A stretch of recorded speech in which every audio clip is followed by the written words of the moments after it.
Provas fatais e bombásticas para Bolsonaro foram encontrados nos computadores do Alexandre Ramagem. Por isso que ele tá quietinho sobre o STF. Ele tá morrendo de medo, não quer criar animosidade com o tribunal. Fora que, na minha opinião, a candidatura de Ramagem está completamente inviabilizada. E ninguém vai sair em defesa do Bolsonaro depois desses documentos. Porque 2 arquivos de Word foram encontrados nos computadores de Ramagem com orientações de como o Bolsonaro deveria atuar estrategicamente para atacar o TSE. Isso o Ramagem na condição de diretor da BIM. E o Ramagem falou que ele tinha certeza que 2018 foi fraudado e que Bolsonaro era para ter vencido no primeiro turno. Ramagem, como diretor da BIM, ainda afirma que havia um conluio do STF com o TSE para prejudicar Bolsonaro. Na sua opinião, a candidatura de Ramagem ainda é viável? Por que o Bolsonaro está tremendo de medo? Você me prefere com camisa ou mais informal? Deixa o like se você gostou dessas bombas para o Bolsonaro e se inscreva no canal. O jornal o Globo trouxe essas informações que são simplesmente bombásticas para o Bolsonaro.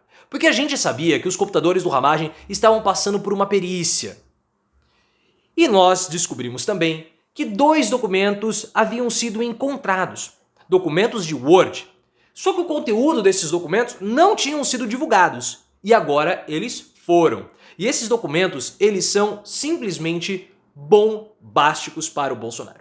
São orientações do Ramagem, posições de ministros do STF, de ministros do TSE, tudo isso para alimentar a paranoia do Bolsonaro e a estrutura de ataque republicano que Bolsonaro comandava dentro do Palácio do Planalto. O Alexandre Ramagem, ele confirmou os arquivos no depoimento que ele prestou à Polícia Federal. Mas ele, como eu vou dizer, ele falou assim, não tinha importância esses documentos. Ele menosprezou a importância desses documentos, dizendo que, eventualmente, ele escrevia alguns textos para entregar a Bolsonaro textos de interesse do ex-presidente. Só que ele orienta o Bolsonaro a atacar o TSE. Ele levanta hipóteses de fraude, não hipóteses, ele coloca convicções de fraude de 2018. E no depoimento dele, a gente tem que lembrar, foi um depoimento ruim. Ele não convenceu a Polícia Federal. Porque ele disse que não se lembrava desses textos. Ele teve um lapso. Eu não me lembro desses textos. Eu só escrevia pro Bolsonaro assuntos de interesse. Isso era muito corriqueiro, mas esses textos eu não lembro. A Polícia Federal, no depoimento do Ramagem, apresentava provas para ele e ele ia na contramão das provas. A Polícia Federal, como se ela falasse, isso aqui é uma banana. Ele falou, não, isso é uma maçã. Por isso que eu falo para vocês que ele vai tomar uma preventiva. Não tem como ele continuar solto. Ele só não foi preso, na minha opinião, isso é um achismo meu, por conta da campanha municipal. Senão ele era para ser preso. Porque a Polícia Federal chega no depoimento e fala para ele, olha, nós temos esses 2 documentos aqui. Esses documentos mostram que você orientou o Bolsonaro a atacar o TSE. É claro que ele sairia daquele depoimento e falaria pro Bolsonaro. Ele deve ter falado, olha, perguntaram isso e aquilo para mim. Então ele já prepara o Bolsonaro para um depoimento futuro, ou para o julgamento que vai vir. Só que esse documento, foram 2. Um desses documentos, o Ramagem, ele orienta o Bolsonaro a traçar uma estratégia para 2018, para atacar o TSE. Porque ele fala que em 2018, Ramagem tem certeza de tudo que ele está averiguando, que houve fraude e que Bolsonaro era para ter vencido no primeiro turno. Nós temos que entender esse arquivo no espaço-tempo que ele foi feito. Quando esse arquivo foi produzido, Alexandre Ramagem era o diretor da Agência Brasileira de Inteligência, do Serviço Secreto Brasileiro. Não era um qualquer, um deputadozinho, não. Era o diretor do Serviço de Inteligência Brasileiro. Então, quando você tem o seu diretor, que é para esmiuçar, que faz parte do serviço secreto, e ele fala para você que ele tem convicção que houve fraude em 2018, como que você não vai acreditar? Não tem como. Ele não apresentou nenhuma prova. Mas é a palavra dele como diretor da BIM. Isso é importante, isso tem peso. E depois ele fala que o Bolsonaro deve atacar de tal forma o TSE porque a população brasileira majoritariamente já não acredita mais nas urnas, um monte de bobagem.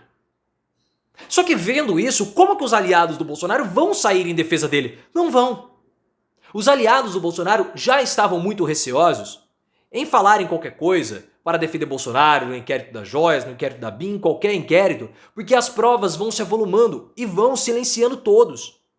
Não adianta eu vir aqui e falar algo em defesa do Bolsonaro, sendo que eu posso ser desmentido uma semana depois com uma prova justamente que desmente aquilo que eu falei. Você tem documentos que provam essa relação do Ramagem como diretor da BIM. Ramagem usava as estruturas da BIM para produzir esses relatórios, para trazer essas informações para o Bolsonaro, alimentando a estrutura de ataque. Por que Bolsonaro tinha tanta convicção que em 2018 houve fraude? Porque o Ramagem o alimentava. E o Bolsonaro passava isso para o gabinete do ódio, que passava para as milícias digitais, criando todo esse cenário e esse contexto de desconfiança no nosso sistema de votação e de ataque permanente e perpétuo ao TSE, a ponto do Nicolás Maduro repetir as asneiras que o Bolsonaro repetia aqui. Só que essa não era a única questão que foi encontrada no celular do Ramagem. Outro documento apontava que havia um conluio do TSE e do STF para prejudicarem Bolsonaro. Porque o Ramagem fala que havia ali o inquérito levantado pelo Celso de Mello, que tinha como objetivo atacar junto com o inquérito das milícias digitais do Alexandre Ramagem, produzir provas, que o Alexandre de Moraes, produzir provas contra o Bolsonaro. Esse é o problema. E tudo isso, pessoal, alimentava a paranoia do Bolsonaro. O que parecia, qual que é a sensação que eu tenho vendo toda essa história do Ramagem? Que havia uma grande horda de puxa-sacos do Bolsonaro que tentavam de todas as formas comprovar para o Bolsonaro por A mais B com provas e, enfim, com provas que toda a paranoia do Bolsonaro de perseguição e golpe, queria levar um golpe e tal, era verdadeira. Então qualquer tipo de asneira, qualquer tipo de bobagem era levada para o Bolsonaro pelos seus assessores. Porque eles queriam ficar bem na fita com o chefe e eles queriam ser aquele que seria reconhecido como que trouxe a prova cabal que o sistema estava prejudicando o Bolsonaro. Só que isso nunca teve. Só que você tem 1, 2, 3, 10, 20, sabe-se lá quantos assessores vindo todos os dias apresentando provas falsas. Você convence ainda mais um paranoico como o Bolsonaro. Então você tinha todo esse ambiente de criação de conspiração que alimentava a paranoia do Bolsonaro. O Bolsonaro hoje ainda tem essas paranoias, mas ele não fala. Em entrevista ao Guilherme Amado do Metrópolis, ele disse que não vai atacar mais o STF. Sabe que não pode fazer isso. Ele não quer criar um ambiente hostil, porque ele tá com medo. E ele também não tem atacado mais Rodrigo Pacheco e nem Arthur Lira. Por quê? Porque são os dois que podem dar a ele uma anistia. Podem pautar a anistia. Ou algum tipo de benefício para ele. Ele só falou que vai atacar o Lula. Só vou continuar batendo no Lula. Porque ele não quer confusão. Ele não vai criar um ambiente hostil.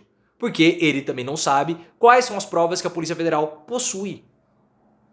Ele não sabe se foram encontradas outras gravações do Alexandre Ramagem. Então ele tem que ficar pianinho. Só que ao ficar pianinho, sem atacar o STF, sem atacar o TSE, Bolsonaro perde aquilo que o projetou como o mito, que era justamente o ataque institucional. Bolsonaro, ele pode atacar Lula? Pode. Pode atacar Lula de modo baixo, sujo? Também pode. Mas isso fica como um ataque político. Tirando todo o ataque baixo, todas as mentiras, todas as notícias falsas, continua sendo um ataque de um político a outro político e não um ataque ao sistema, por mais que Bolsonaro queira transparecer que atacar o Lula está com o sistema. Então ele se enfraquece diante dos apoiadores. E o Ramagem, depois de tudo isso, tem uma candidatura inviabilizada. Não adianta, Ramagem vai ter que enfrentar a todo o momento a pressão da Polícia Federal, a pressão de uma prisão preventiva e o Eduardo Paes. Por mais que Ramagem esteja sendo treinado para atacar o Eduardo Paes, ele não tem condições de enfrentar o Eduardo Paes. Ele vai ser moído. Tem gente falando que ele vai chegar a 25%. Não vai. Ah, porque o apoio do Bolsonaro... Não vai. Se o Bolsonaro estivesse tão convicto com o Ramagem, iria com ele e não ficaria pensando em Eduardo Pazuello.